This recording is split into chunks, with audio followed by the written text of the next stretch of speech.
Frères et sœurs, bonsoir tous. Dans cette session de vrille ce soir, le frère Hbero va expliquer, le ministre de la reconstruction du temple. Concernant ce ministre de reconstruction, le prêtre utilise ces paroles maintes reprises pour nous encourager. Tout comme dans l'Antiquité, lorsque Salomon était en train de construire le temple, Dieu la loue dans un songe. Parce qu'il construisait le temple. Puis, lorsque Zorobabel construisait le temple, il y a eu le prophète Hague et le prophète Zacharie, ces deux prophètes, au nom de Joval, Dieu. Pour encourager ceux qui construisaient le temple Elpok, un groupe de Juifs, ils ont encouragé les Juifs avec la parole de Dieu disant « Les mains de Zorobabel ont comment les travaux. Ses mains aussi les acheveront. » Alors Zorobabel a été rempli de foi et a finalement construit le temple de Dieu. Cette poquelle il a te dit, Zorobabel a comment les travaux, il pourra sûrement les achever. C'est ce qui a te dit ce moment-elle. Plus tard, quand le frère Hbero construisait le temple, l'année dernière, le Seigneur travers fond, là sur Ruth a dit, c'est le Seigneur Papa qui commence les travaux. Et celui qui les achève, c'est aussi le Seigneur Papa. Cela nous a donc encouragé de croire que nous serions capables de bien construire le temple. Ce qui est merveilleux, c'est qu'après avoir fini de construire le temple, vers mars ou avril de cette année, il a été achevé. Après l'achèvement, nous avons chanté pendant 1, 2 ou 3 mois. Et nous avons rallié qu'il aurait de très construit plus magnifiquement. Parce que dans ces temples, il y avait beaucoup. Durant le processus de construction, il y avait beaucoup de chansons qui ne convenaient pas pour l'adoration. Nous nous sommes donc demandé s'il fallait le reconstruire. Nous avons eu cette intention plusieurs fois, mais nous ne parvenions pas à trouver la foi nécessaire. Nous pensions, nous avons passé plus de 6 mois. Construire ce temple, devons-nous vraiment le détruire et le démolir ainsi? Avons-nous vraiment la force de le reconstruire? Alors le frère Hbero et la sœur Jaouan sont venus ici. Pendant ce processus, nous avons modifié les paroles originales du Seigneur Jésus-Christ. Nous les avons modifiées pour en faire des mélodies de louange. Nous pensions que c'était bon. Il y avait un 910 chansons. Nous pensions que c'était pas mal. Plus tard, après un certain temps, nous avons reçu la parole du Seigneur Jésus. Proclamez mon nom. Hérité de mon royaume. Il a aussi dit, proclamez, proclamez. Ce que vous proclamez, vous l'obtiendrez sûrement. C'est partir de ce moment-tel que l'esprit du prêt pousse reconstruire le temple. Nous nous sommes aussi souvenus qu'au début de cette année, alors que nous étions en train de construire le premier temple, l'esprit du prêt a dit que notre groupe d'enfants avait un niveau de langue un peu faible. Ce qui signifie que le contenu construit n'était pas TRS approprié, pas TRS bon, il faut bien le modifier. Et le travail de modification est encore assez important. Alors que faire? On ne sait pas trop quoi faire.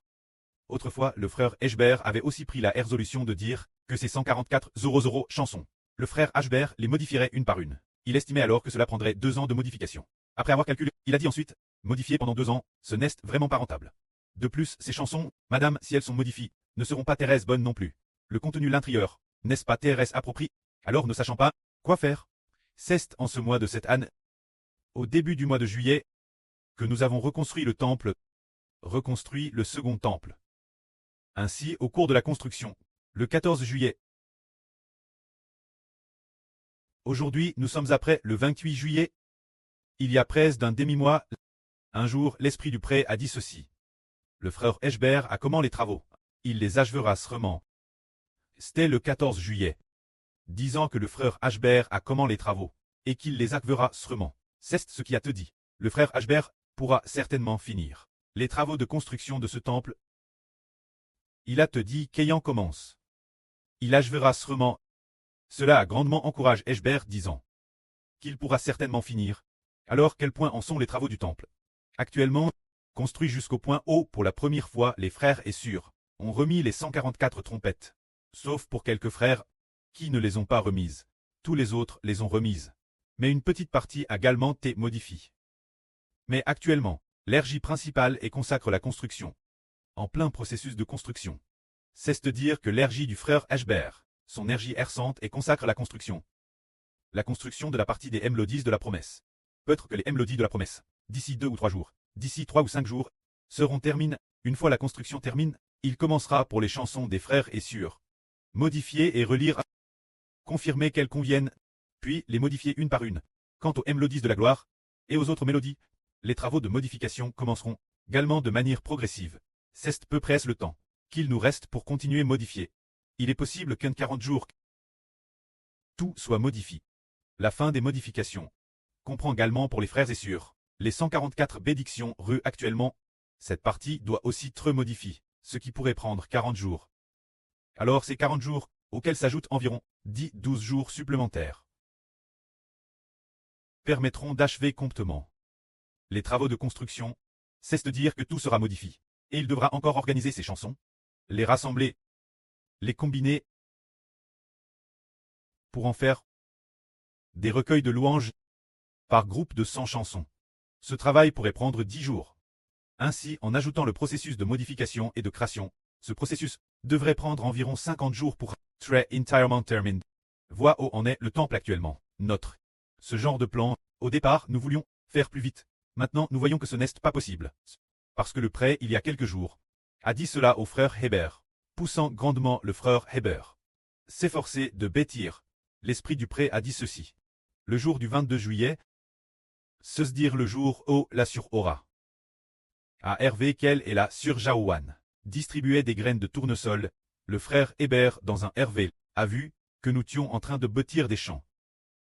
Comme ces champs étaient très bons, le prêtre a donc demandé que nous les bâtissions bien, de bien les bâtir. La raison est parce que ces champs portent tous le nom du Seigneur Jésus-Christ. Sont tous proclament au nom du Seigneur Jésus-Christ. C'est pourquoi ces chants sont extrêmement précieux. Tout comme ce soir nous, lors de l'offrande du soir, notre mélodie de la promesse et notre mélodie de la gloire. Un groupe de c'est divisé en deux groupes pour louer, un groupe louant la mélodie de la gloire, un groupe louant la mélodie de la promesse. On a constaté que les chantaient toutes de manière juste. Les chants étaient unifiés. Complément unifiés. C'était comme si, selon la sœur Zaouane, qui disait, on aurait dit qu'une seule personne chantait, et non pas autant de personnes ensemble. C'était comme si une seule personne chantait. TRS juste c'est dire. Ken rallie ce chant, après avoir dit personnellement corrige.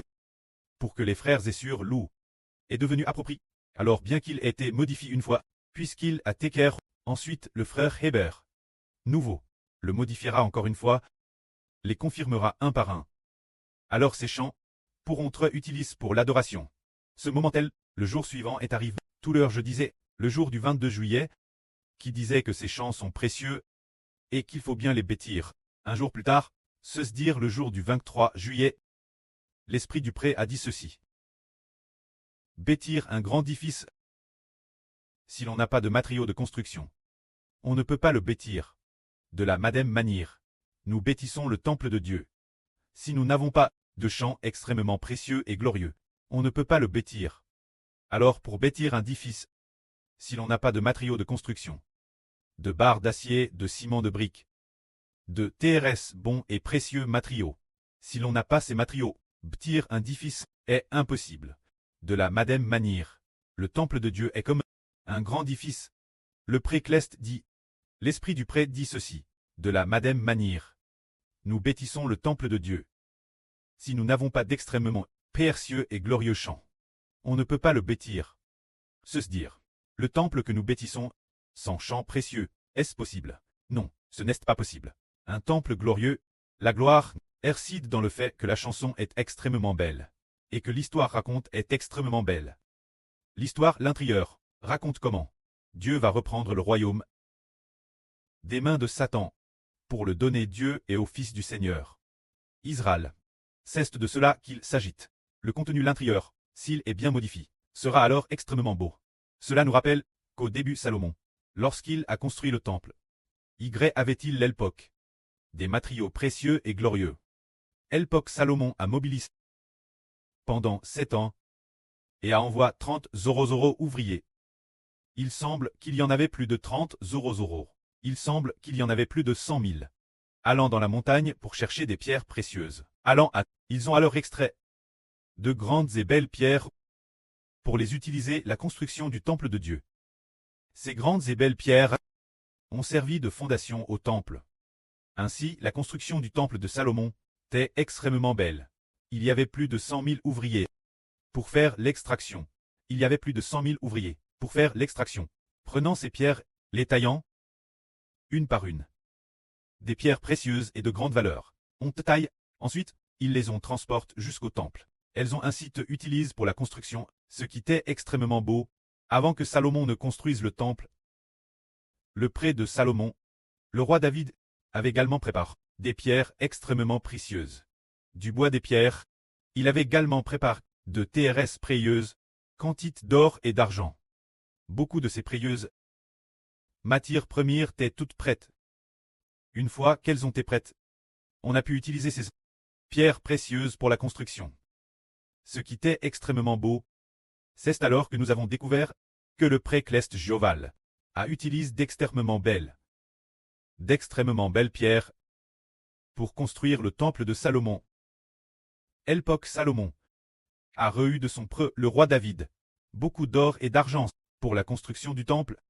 Lorsque la construction du temple fut achevée, le jour de la dédicace du temple, la gloire de Joval Dieu a rempli le temple, et Dieu a fait descendre le feu du ciel pour consumer l'offrande sur l'autel, montrant ainsi que Dieu agrée le temple construit par Salomon. Nous comprenons alors que le temple construit par Salomon n'est-ce qu'une préfiguration du fait que dans le futur, nous, ces enfants qui posent la graisse de la louange pour la maison de Dieu, ces enfants deviendront les pierres du temple de Dieu. Il y a en tout 144 pierres qui forment ensemble le temple. Par exemple, le frère Ashbert et le Seigneur deviennent la première pierre, devenant dans le temple la première pierre précieuse. Ainsi cette pierre fait en sorte que toutes les pierres doivent poser l'intérieur de cette pierre. Ainsi ce temple-là est devenu solide. Alors chaque personne qui vaut une pierre, les champs que nous construisons sont tout comme des offrandes. C'est ainsi que nous traversons cette construction. Le moment venu, le pré Cleste nous a permis de réussir la construction, puisque le pré a clairement enseigne que cette construction du temple est extrêmement noble et glorieuse. Alors maintenant, avons-nous des champs glorieux et nobles? Oui, nous en avons. Contrairement à la première construction, nous n'avions pas donné les matières premières aux frères et sœurs, les laissant faire par eux-mêmes, en prenant de mauvaises choses. Par exemple, pour construire le temple, il faut utiliser des pierres précieuses. Il se peut qu'à l'époque, les frères et sœurs aient pris un peu au hasard n'importe quel passage de la Bible, n'importe quel extrait pour construire. Est-ce que citez bien, ces pierres n'est pas bonne? Elles ne convenaient pas pour la construction. Alors, maintenant nous disons, cette fois, c'est bon. Nous donnons les pierres précieuses aux frères et sœurs. Il y a des rubis, des saphirs, des diamants du jaspe, toutes sortes de pierres précieuses, remises aux frères et sœurs. Ainsi, les frères et sœurs sont de nobles artisans. Ces nobles artisans, selon les matériaux fournis, construisent et sculptent. Une fois construit, ils le remettent, et après l'avoir remis, nous prenons ces pierres, que les frères et sœurs ont finement sculptées, et nous les assemblons, progressivement une par une. Ainsi, elles se lèvent pour construire un glorieux temple de Joval. C'est ce que le pré nous a enseigné en disant qu'il faut bien construire, car ces pierres sont précieuses. En fait, au début de ce mois, un jour, deux sur savoir sur Zaowan et sur Shunlan ont reçu le même jour une révélation concernant la louange. Parmi elles, sur Zaowan a reçu, pendant l'adoration et la louange, elle a reçu cette parole. Le pré Cleste se réjouit de notre louange. Dieu se réjouit de notre louange. Sur Rebecca, elle a reçu ces deux mots. Louange. Elle a dit louange, louange. Et elle a alors vu une pierre précieuse briller. Cela signifie que, si nous louons Dieu, si nous construisons des chants de louange, nous devenons des pierres précieuses, qui mettent une lumière éclatante. Ainsi nous, lorsque ce sera construit, probablement après plus d'un mois, ce sera terminé. Une fois que ce sera construit, lorsque nous adorerons sacrement, les chants s'uniront, et une fois les chants unis, nous penserons, le projet de construction du temple, c'est terminé. Les chansons venir, sur cette base, continuer construire, mais, après avoir construit le temple, nous devons bien construire la graisse de notre louange. Pour bien chanter cette chanson. Maintenant, bien construire la chanson. Après, c'est l'entraînement. Bien chanter. Pour que chacune de nos chansons puisse toucher les cœurs, puisse plaire au pré Cleste et au Seigneur. Que la gloire soit au pré et au Seigneur.